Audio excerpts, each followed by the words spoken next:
جس شخص نے رمضان کا روزہ ایمان کی حالت میں ثواب کی امید سے رکھا تو رب العالمین اس کے گزشتہ گناہ معاف فرما دے گا، اور جس شخص نے لیلۃ القدر کا قیام ایمان کی حالت میں اور ثواب کی نیت سے کیا، رب العالمین گزشتہ گناہوں کو بخش دے گا۔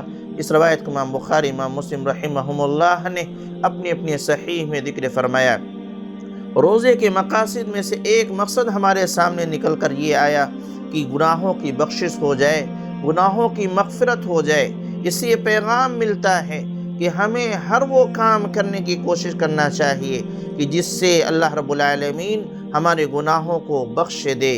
ہمیشہ اس فراق میں رہنا چاہیے کہ ہمارے گناہ کیسے بخش دیے جائیں، کیونکہ کوئی بھی انسان ہو، کتنا بھی نیک ہو، کتنا بھی پارسا ہو، کتنا بھی اللہ والا ہو، لیکن انسان ہونے کے ناطے خطاؤں کا امکان ہے، گناہوں کا امکان ہے، نافرمانیوں کا امکان ہے۔ لہذا ایسی صورت میں ہمیشہ ہمیں فکر مند رہنا چاہیے کہ کس طریقے سے ہمارے گناہ معاف کر دیے جائیں اور ہم گناہ سے پاک صاف قرار دے دیے جائیں۔